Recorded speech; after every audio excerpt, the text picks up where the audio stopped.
back then Nike wasn't even important. We were all wearing Adidas, Puma, Converse, Fila, Sergio Tacchini, Lecoq Sportive. I never heard. That's what you just snuck one past me. I never heard Sergio Tacchini. I never heard of that. Yeah, it was because back in the 80s, the culture was about it was more of like country club lifestyle, because a lot of us were wearing polo, right? Right. So polo was popular in those communities, and we wanted to mimic that. So polo was a country club brand, right? We all wore, but then you looked at what the rich people were wearing in country clubs, and they were all wearing Fila. They were wearing tennis brands. So Sergio Tacchini is a Italian tennis brand. Do they still make those? Yeah. It's mostly overseas, but Alessi too. Alessi is the one with the sun. See, you just schooled me on something I never knew, and that's what, like, that's something that I want the show to really embody. Yeah. It's not just like the sneaker culture is bigger than it's ever been because social media and everything. But like what you're doing right now is just dropping gems that a lot of the younger generation, like me, and even younger than me, need to know, because that's why people in my generation get upset when we hear people in your generation say they sneakerheads. Right. Y'all not sneakerheads, y'all Nike heads. Right, exactly. That's the difference. Right, but we wear everything. Yeah, exactly. Because we grew up wearing everything. In Miami, all they wear is New Balance, Asics, and a lot Theodora. Exactly. A lot of those type shoes.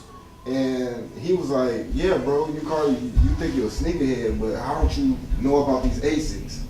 Like, they resell for more than most Jordans that come out. And I'm like, man. And the quality is better. And exactly, and the comfort is a lot better.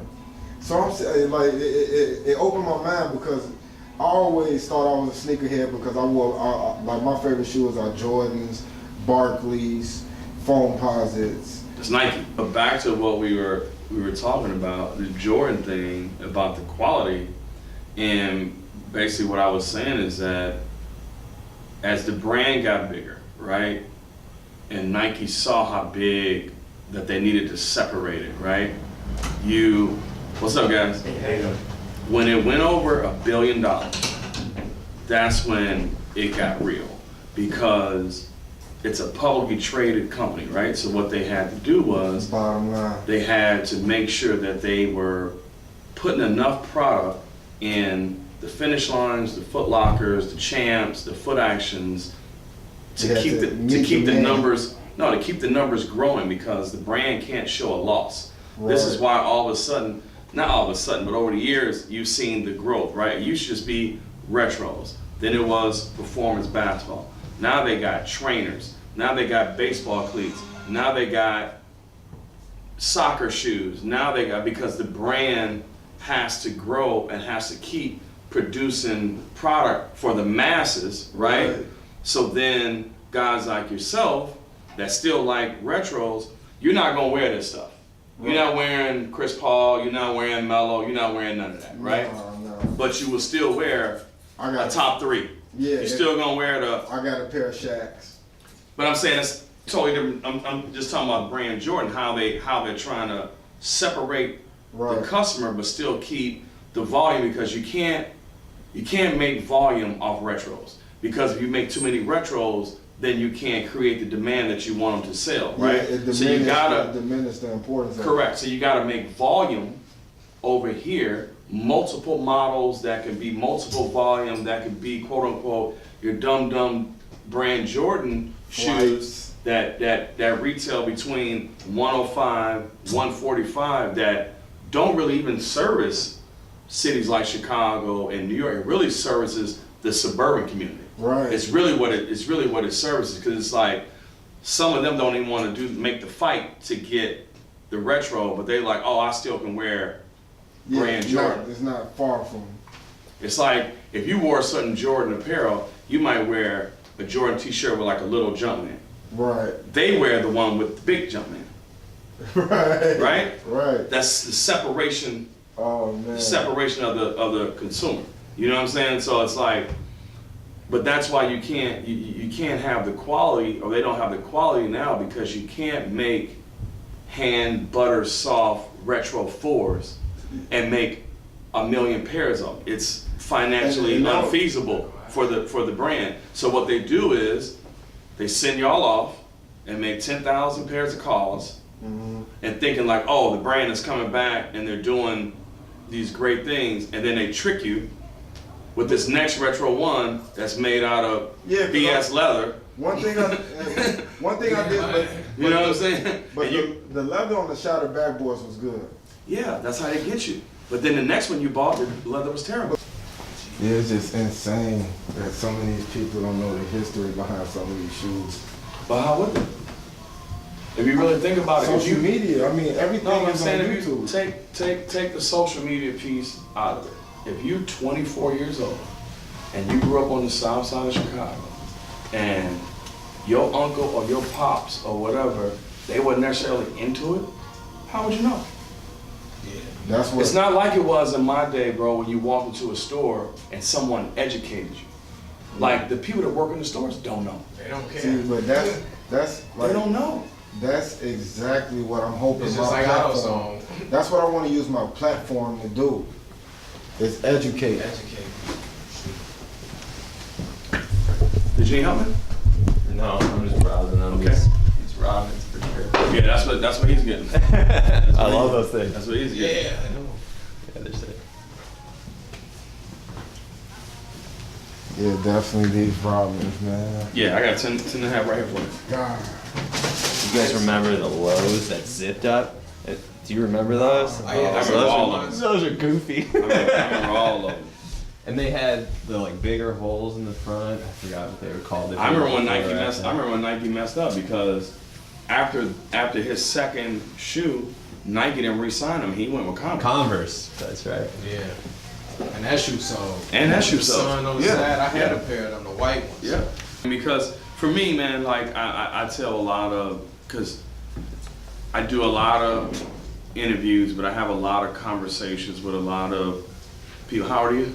I'm 29. Yeah, so a lot of people around your age that are either in the industry and just are curious about certain things or whatever. And so I always want to talk, because I always say, what good is all the knowledge that I have if I don't pass it on? That's like right on the head. It's the thing about sneakers is it's more unity in that than a lot of other things. Yeah.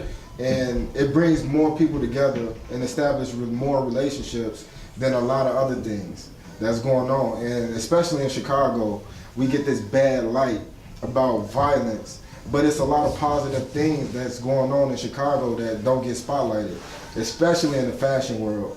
And I mean, Chicago is trendsetters.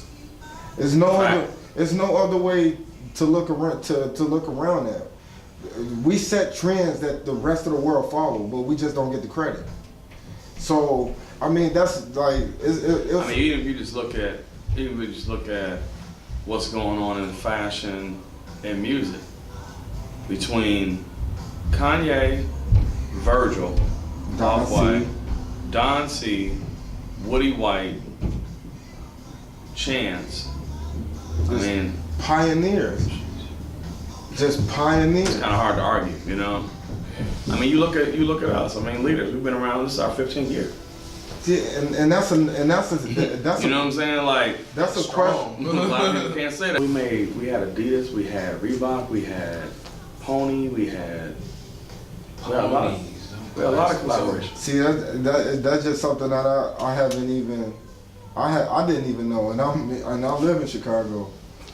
So I can just imagine how many people outside of Chicago might have known about it. Well, I'll tell you what's sad. People outside of Chicago know more about us than people in Chicago. That's crazy. That's crazy, man. Would there even be a sneaker culture if it wasn't for Jordan? Because his shoe took it to an entire new level. But it didn't. With the band one? It didn't though, really. I mean, because from someone that was there prior to it coming out, the Jordan thing didn't really happen until 9. Like Jordan 8, Jordan 7, Jordan 8, Jordan 1, 2, 3, and 4. Nobody bought. I'm telling you, I was there. The band wasn't selling? No. The band sold when it got relaunched. Not when it first hit. Because you gotta understand that Air Force Ones, really.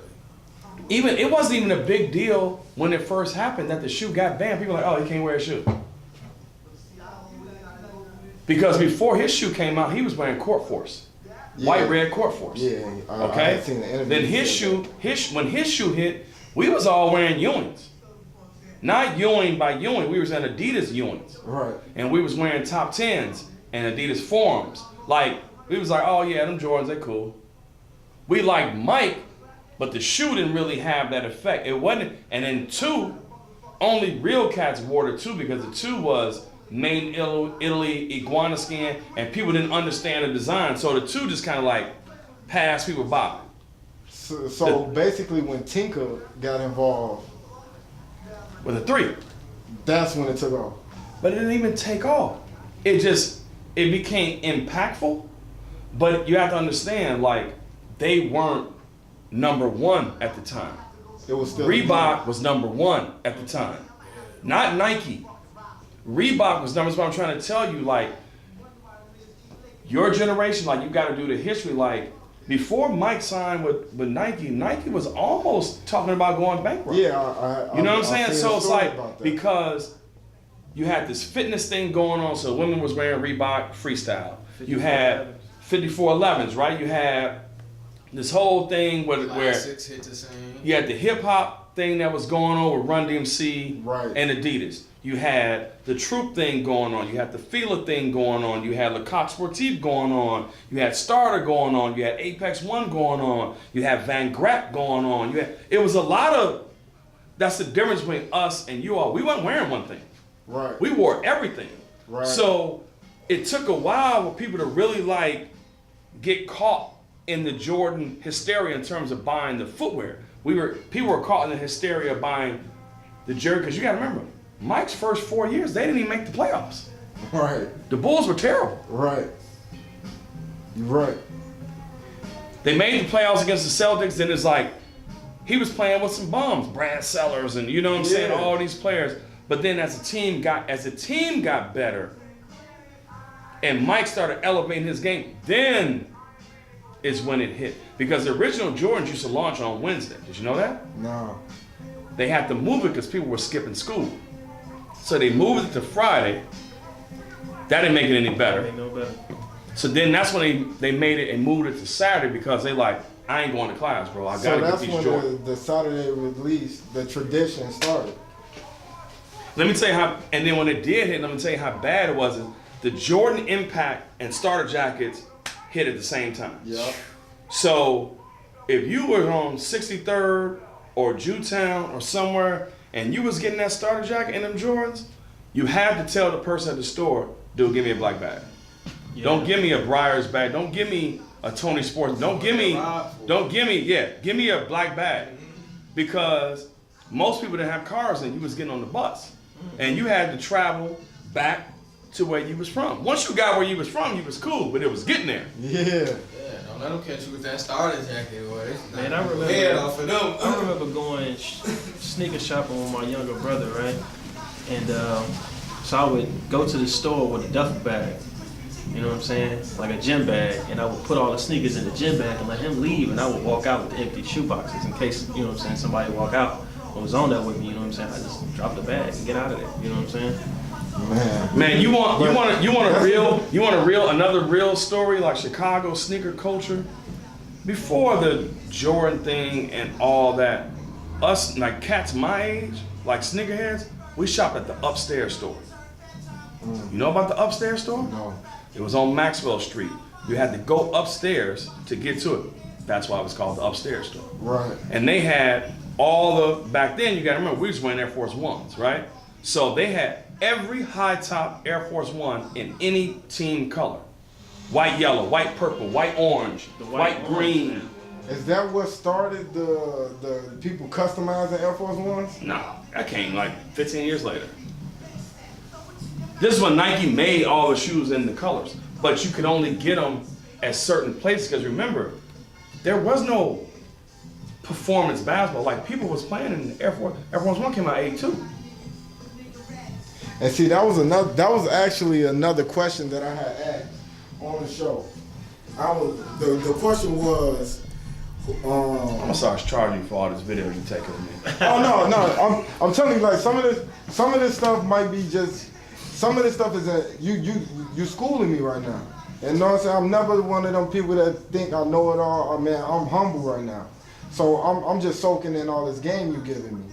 And whether I can scrap this footage, but I can take what I learned from the conversation and apply it to my future episodes.